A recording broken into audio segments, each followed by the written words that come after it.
The 20-second long video shows the person of interest wearing a dark hoodie with light-colored pants. The hood is pulled up and he is wearing a mask shielding his face. The video was captured on a Nest camera in the alley between 2 a.m. and 5 a.m. on December 30th, the 3-hour window when police believe the murders were committed.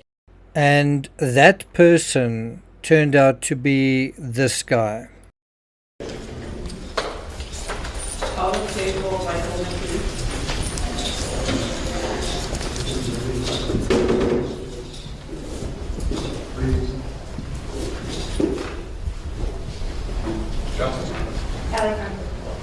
That is Dr. Michael David McKee, 39 years old, arrested on murder charges, double murder charges, in connection with the December 30th killings of Monique and Spencer Tepe in Columbus, Ohio.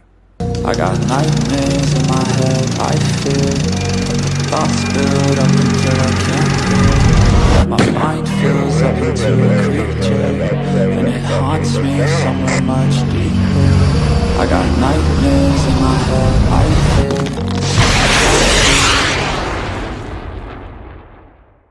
Weeks of mystery ending in an arrest. Columbus police say 39-year-old Michael David McKee shot and killed Ohio dentist Spencer Tepe and his wife Monique. The couple's children, ages 4 and 1, also found in the home but unharmed.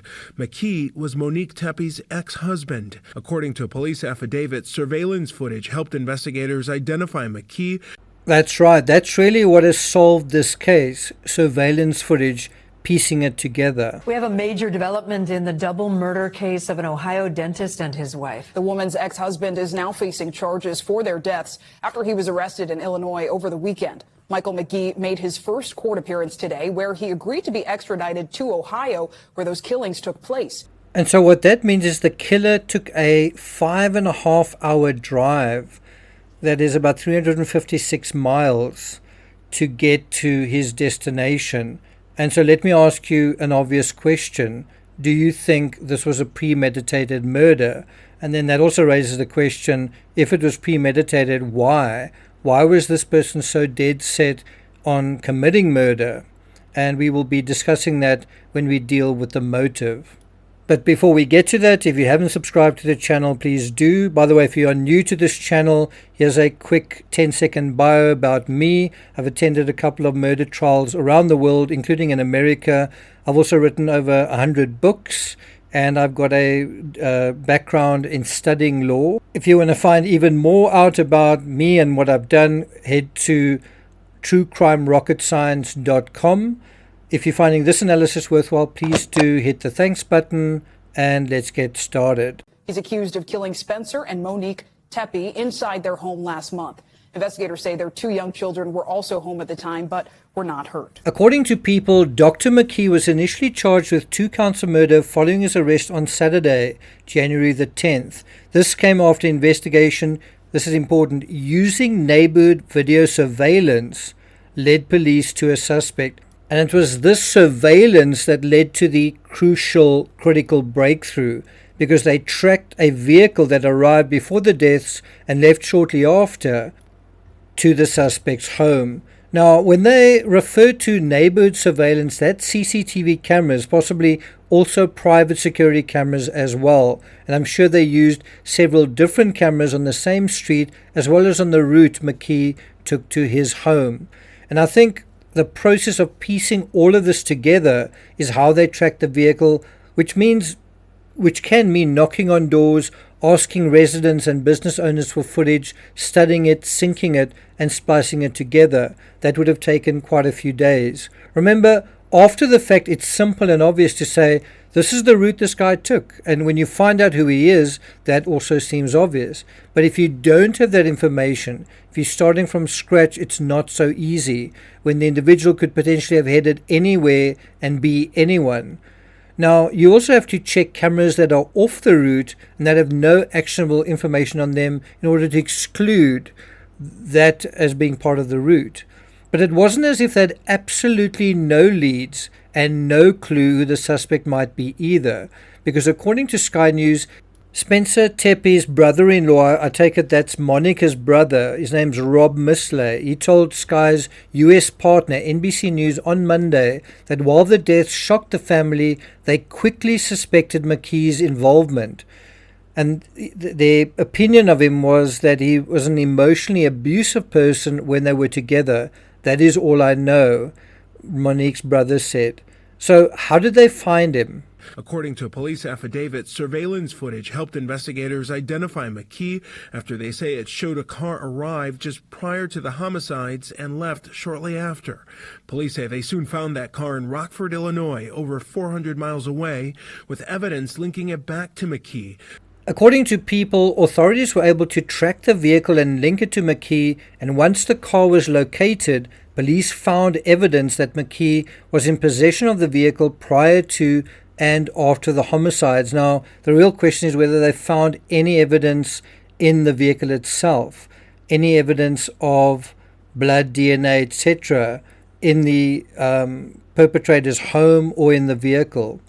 Now, if any of the camera footage was able to identify, even partially identify McKee's plates, well, that would immediately make things a lot easier as well.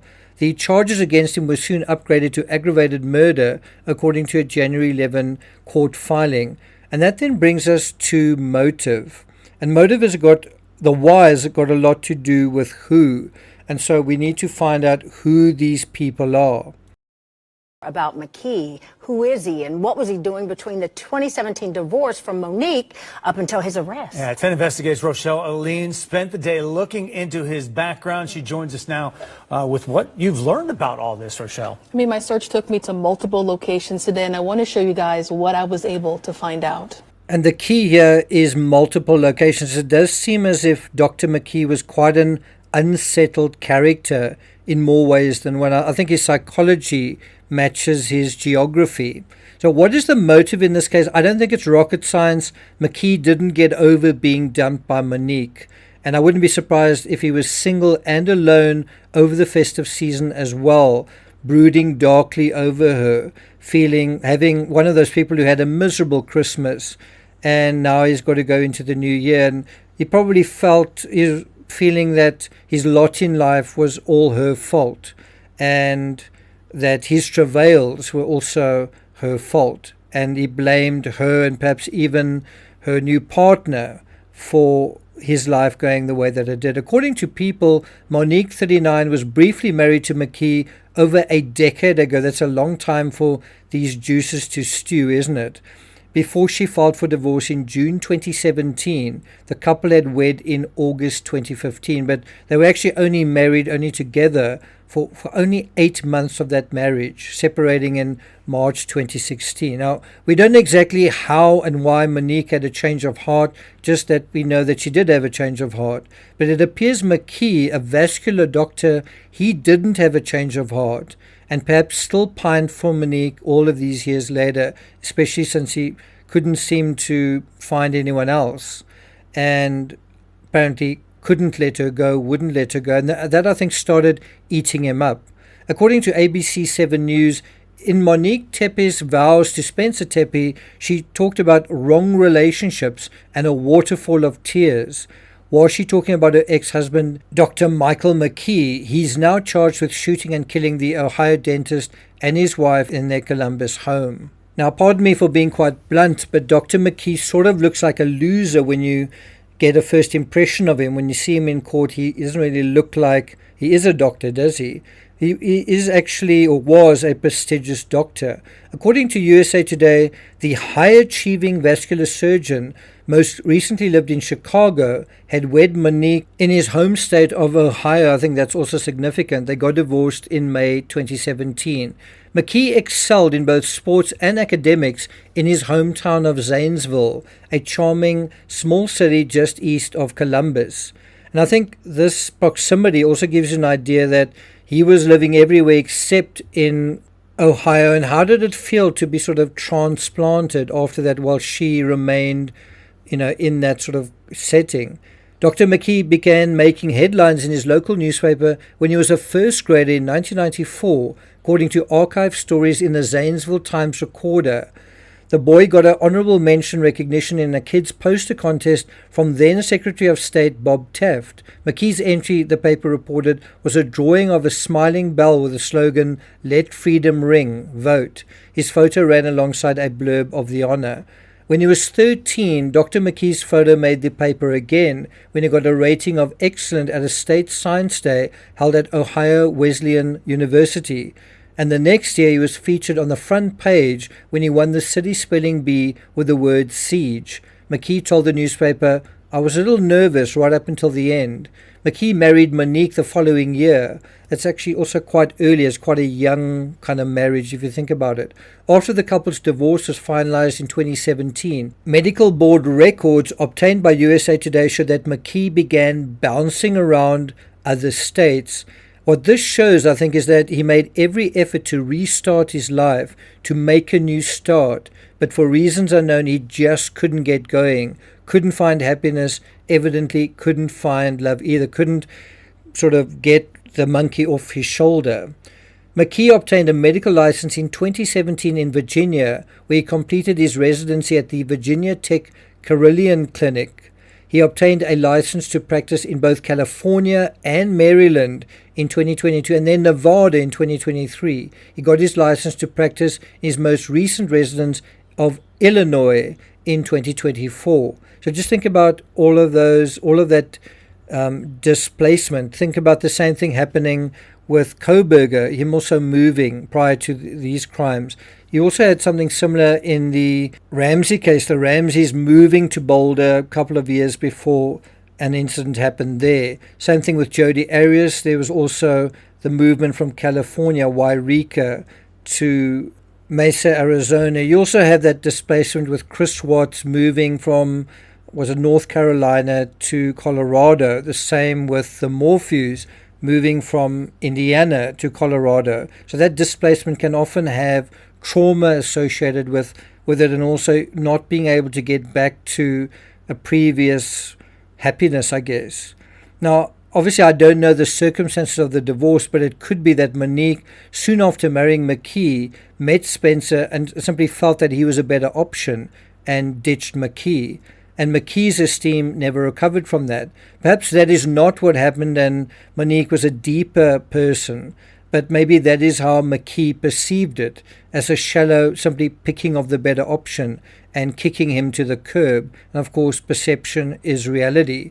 Perhaps from afar, McKee jealously monitored Monique's happily ever after, her kids growing up, while his life continued to stutter along without rhyme or reason, here and there, hither and thither, and without much meaning. Sometimes happiness and unhappiness can feel transactional. You get your happiness at my expense, and so it's all your fault. Forensic criminologist Dr. Laura Petler refers to this as anger retaliatory conflict resolution.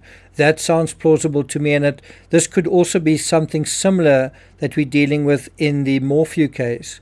I think we saw something similar in the murder of Mo Wilson as well, and also in Laurie Vallo's murder of her husband Charles Vallow, although I think there was a financial motive there too. I do think if you are an achiever and a person of substance, being overlooked or finding someone better than you is even more insulting.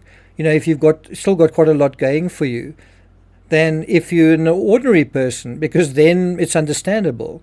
You know, if someone is a lot better than you, then it's understandable. But if someone is a dentist compared to a doctor, you know, you might say, well, wow, what is really wrong with me? I mean, can you imagine being in any relationship and as soon as someone richer or more attractive comes along, your partner leaves you for them? How are you going to feel? Now, I think there was a lot more to that. I think Dr. McKee as a person was perhaps there was abuse of some kind, and perhaps he wasn't a very nice person to be around, and that's a completely different aspect. And that's something we need to find out in terms of the relationship dynamics during their marriage. What was actually going wrong? I also think the fact that the murders happened on December 30th, a time when many of us usually take stock of our lives, is significant. What happens if you take stock and you say, wow, my life is a mess, my life is miserable. Since that happened, nothing good has happened in my life. compared to some people saying, wow, everything's going so well in my life. I'm sure Monique and Spencer were feeling that way. And so I have an idea McKee took stock and felt, she's ruined my life. According to Sky News, Spencer Tepe was a prominent dentist and involved in mentoring. Monique Tepe was remembered as a loving, patient and joyful mother, an avid baker and a thoughtful planner. As for McKee, his medical license record shows no disciplinary history or malpractice. His criminal record shows only traffic-related tickets. But it is possible that over a long period of time, over a period of years, a criminal psychology brewed in his mind as he wasn't able to forget, as he wasn't able to let go of that period that he'd shared with Monique that was now over, and she was now enjoying her happily ever after with someone else. And how was he going to find his way to his happily ever after? And perhaps he felt, if I can't have it, you can't either. What do you think? Anyway, I'm not going to take it further than that, but I do want to deal with how the suspect was caught and what it actually means in terms of true crime in general. I think you're going to find that quite fascinating. So look out for that. Thank you for listening, and I'll see you guys next time.